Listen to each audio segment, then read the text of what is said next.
keeping up your promise of no politicization, no retribution? It is, because that's wildly inaccurate. Let me tell you what the FBI has done since I got there. 8,276 federal arrests, to 820 kilograms seized of fentanyl. That's enough to kill a 250,000 people. Over 3,000 firearms seized, 350 gang cases, 3,000 cases against violent Well, criminals. that's not my question. We know that you... Well, you asked if I was weaponizing the FBI, and I am not. I'm giving you the hard, concrete examples of the men and women putting handcuffs on bad people, doing harm to our children and innocent Americans. I do not see weaponization. You have placed on leave FBI employees responsible for the investigation of January 6th. That sounds political to me. I have not placed anyone on leave who has not violated their ethical obligation or their oath to the Constitution. So if they were investigating January 6th, you believe they were violating an ethic obligation? Nope. I think the common theme here is you putting words in my mouth, and I'm not going to tolerate it, nor will the men and women of the FBI. Hey, folks, welcome back to the channel. If you love America, liberty, and the Constitution, you're in the right place. Today, we're reacting to yet another unbelievable display from Washington, D.C. This time, Senator Patty Murray grilling FBI Director Patel over budgets, staffing, and, you guessed it, more accusations of weaponization of the FBI. It's a circus, folks. Let's break it down. You know, the FBI does really crucial work to keep our nation safe, whether it's stopping criminal organizations or domestic terrorists, protects our nation's secrets, it prevents cyber attacks, keeps our children safe from harm, and a lot more. So this is really sober work with extremely high stakes. And I'm concerned that instead of focusing on the incredibly important mandate to keep Americans safe and to help impartially enforce our laws under your leadership, Director Patel, the FBI has been weaponized to go after Americans who disagree with the president. FBI resources have been diverted away from combating terrorism to focusing on immigration requests. And all of this, the diverted missions, the fewer resources, fewer agents, heightened politicization, is happening now under your watch, and it is, I believe, making Americans less safe. Now, let me just start with the budget. As Ranking Member Van Hollen noted earlier, this hearing is being held without the FBI's fiscal year 2025 spend plan and a full budget request for fiscal year 2026. The spend plan is required by law. It was due to Congress over a week ago. We have not yet seen it. That is really absurd. The FBI is our nation's leading law enforcement agency, a budget of $10.7 billion. It is critical that we understand how you are spending taxpayer dollars. So, Director Patel, when should we expect this FY25 spend plan for the FBI? Have you seen it? Have you reviewed it? When will we get it? I'll get you an answer, ma'am. I don't have a timeline on that. It was due last week by law. I understand. And your answer is you just understand. You're not going to follow the law? My answer is that I am following the law, and I'm working with my interagency partners to do this and get you the budget that you are required to have. And you have no timeline? No. Well, we also need a full budget request, not a single paragraph full of wild talking points that we saw with the skinny budget proposal. We're now having a budget hearing without a budget request. So, Director Patel, where is the FY 2026 budget request for the FBI? It's being worked on, ma'am. Have you reviewed it? Have you approved it? Not yet. When will we get it? As soon as I can get it from my interagency partners and get it approved. 6 months from now? I don't know, ma'am. I'm not going to make up a timeline. Well, how do we as Congress do our budget and our work without that request and without the spend plan? Well, ma'am, I'm here. I'm doing the best I can. I can't make up answers. I'm going to commit to you to work on getting you the information you need. That is insufficient and deeply disturbing. No response? I've given my response. Well, the FBI is already down 1,900 employees since 2023 as a direct result of the Fiscal Responsibility Act. And under the Trump administration, FBI agents, analysts, linguists, cyber experts, and scientists are being asked to do a lot more in order to keep us safe. Director Patel, we all know that budget cuts will reduce the FBI's ability to counter threats of terrorism, and it will hinder its ability to keep pace with firearm background checks and shutter operations that combat violent crime, drugs, gangs, and transnational organized crime. Now, I understand that you told our House colleagues yesterday that you don't want to reduce the FBI workforce, meaning that you disagree with what President Trump is proposing? No, I agree that we can sustain the mission with the proposed budget, and I agree with the budget. And as I said yesterday, I believe that what I said was I can do more with more. And I gave examples of what more we could do if we were given more. Well, it's different than what you told the House yesterday. So what are you communicating to the President and the White House about what you need and what, and again, we don't have a budget request from you, so I'm not sure what you're asking us for. I'm not asking you for anything at this time. You can operate without a budget? I never said that. Well, this is unprecedented. Okay, well, let me just go to another topic since you're not going to answer that. The FBI partners with state, local, and tribal law enforcement organizations. They provide critical intelligence and operational capabilities to combat violent crime and gangs and terrorist threats, fentanyl trafficking, challenges that our local communities really can't face alone. I'm going to give you an example. A few years ago, the Southeast Washington Safe Streets FBI Task Force worked with our Benton County and Franklin County Sheriff's Office, multiple Tri-Cities police departments, and the State Corrections Department to carry out one of the largest ever drug seizures in the region's history. Now we've got an administration already cutting more than $800 million in assistance in 2025 to local law enforcement organizations while proposing a $500 million cut for the FBI. Director Patel, can you explain to this committee how cutting resources for our local law enforcement partner agencies the FBI relies on to help your bureau keep safe? How do you expect the FBI and local law enforcement to do more without those significant resources they need? The FBI will continue to do what it does, which is work with embedded state and local law enforcement officers in our Joint Terrorism Task Force, in our Safe Streets Task Force, in our gang task forces. Those are a priority.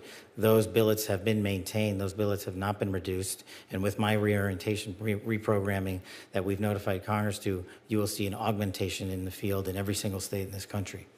Well, again, we need to see the numbers and we need to see that budget from you. Let me ask you about the NICS system.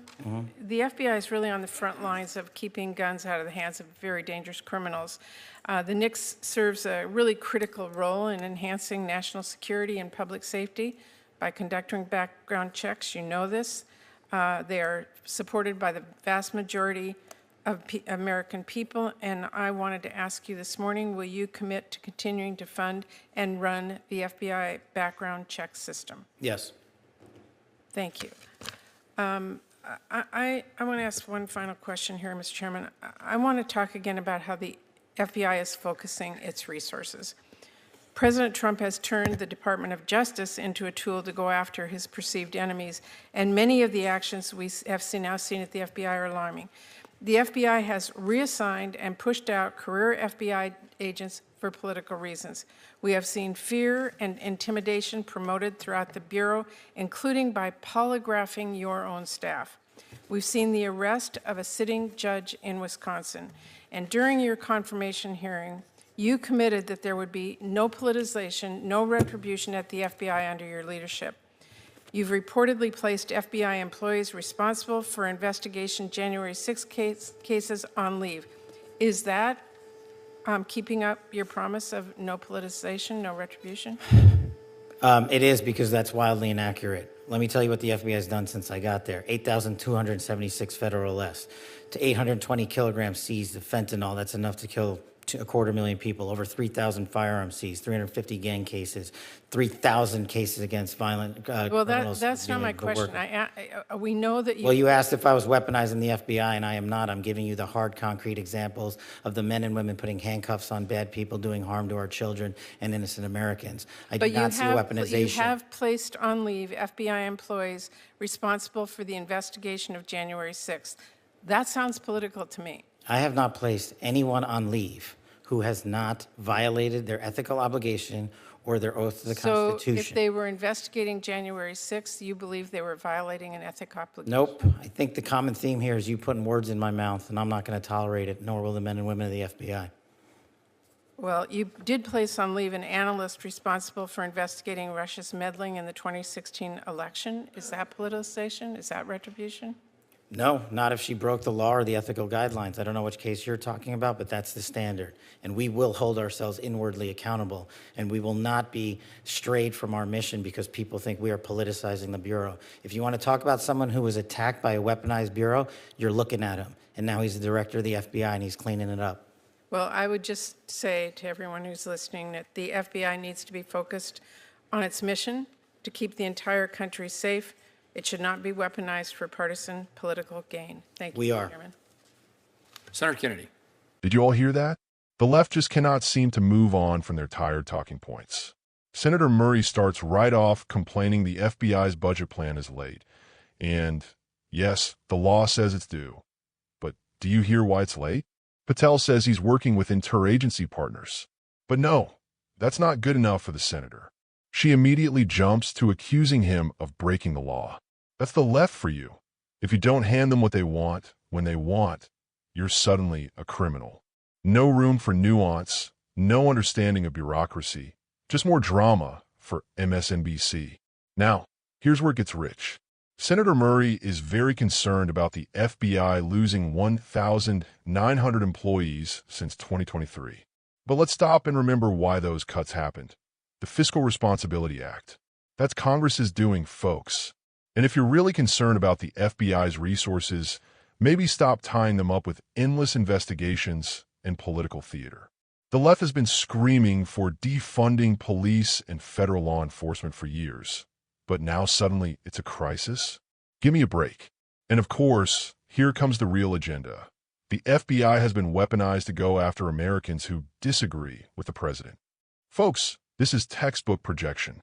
For the last 8 years, we watched as the FBI and DOJ were used as clubs to go after conservative voices, parents at school board meetings, and, let's not forget, President Trump himself.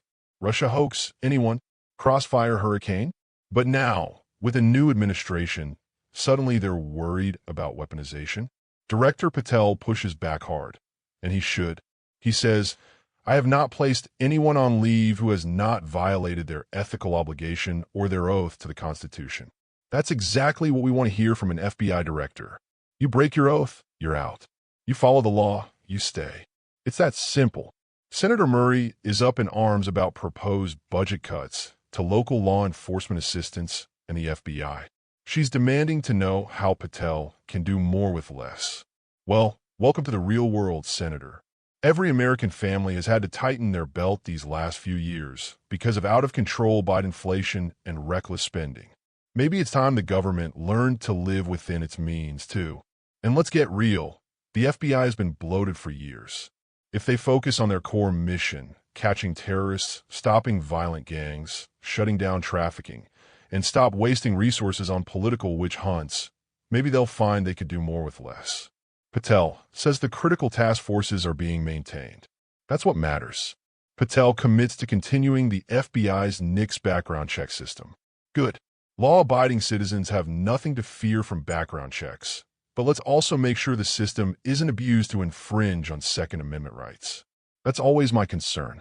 The left loves common sense gun control, but it always ends up hurting the people who follow the law. Now, this is where the grandstanding gets out of hand. Senator Murray claims the FBI is pushing out career agents for political reasons, weaponizing polygraphs, arresting a judge, and reassigning staff who worked January 6 cases. She wants to paint the whole Bureau as some kind of political hit squad. But Patel doesn't let her get away with it. He rattles off hard numbers. Major fentanyl seizures, thousands of firearms off the street, hundreds of gang cases. That's real law enforcement work, folks. And when Murray tries to put words in his mouth, suggesting anyone who worked January 6 cases was punished, he shuts her down. That's wildly inaccurate. And let's be honest. If someone did violate their ethical or legal obligations, they should be held accountable. That's what equal justice under law means. It's not justice for me, not for thee. That's the difference between the America First movement and the radical left. We want everyone held to the same standard. Now, this is the line that stuck out to me. Patel says, if you want to talk about someone who was attacked by a weaponized bureau, you're looking at him. And now he's the director of the FBI, and he's cleaning it up. Can we just pause and appreciate that? Here's a guy who's been through the ringer, who knows what it's like to be targeted for political purposes, and now he's in charge. He's working to restore integrity and focus at the FBI, and the establishment hates it because they can't use the Bureau as their personal police force anymore. So what do we learn, folks? The left is desperate to keep the narrative alive that the FBI is some out-of-control right-wing monster.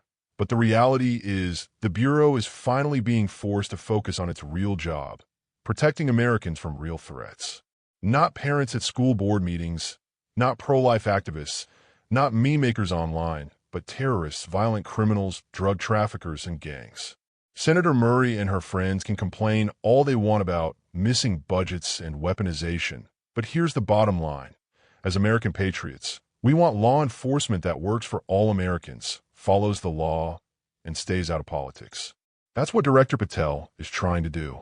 If you agree, hit that like button, subscribe, and share this video, because the mainstream media will never tell you the truth about what's really happening in Washington. Stay vigilant, stay free, and God bless America.